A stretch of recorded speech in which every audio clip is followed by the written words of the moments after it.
घाममा देखिँदैन नि कलर।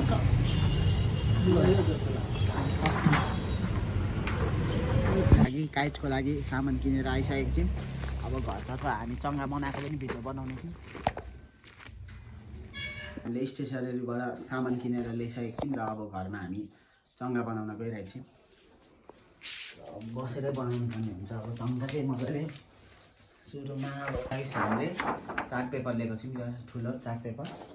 त्यसपछि हाम्रो रहेको छ यो सिङ्का, त्यसपछि स्केल चाहिन्छ, टेप, कैँची हाम्रो। अनि लास्टमा चङ्गा उडाउने हाम्रो धागो पनि हामीलाई अभाइलेबल छ। हेर्नुहोस् सब सामान छ। यो चाहिँ केटाकेटीमा उडाएको हो, त्यही भएर केटाकेटीको याद फेरि आएर बनाउन गइरहेको छु चङ्गा। लु तपाईँहरू हेर्न सक्नुहुनेछ।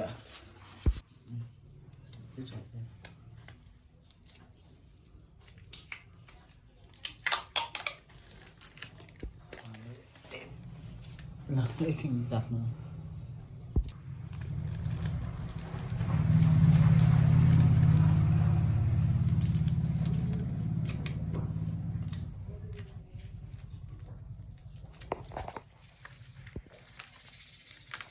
यो म त भारी हुन्छ जस्तो लागिरहेछ, तर उड्छ, हावा आउँछ नि त अहिले।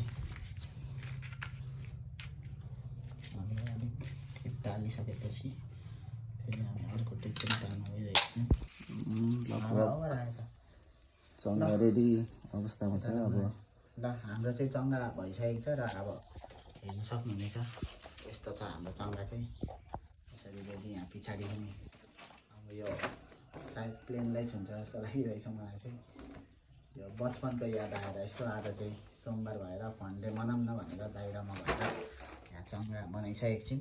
र अब हामी उडाउन यसलाई अब उडाउँछौँ। हावा बाहिरको अब हावा हेरेर उडाउने हो। के लेखेको छ त देखाउ त। हामी हेर्न सक्नुहुनेछ यहाँ चङ्गामा।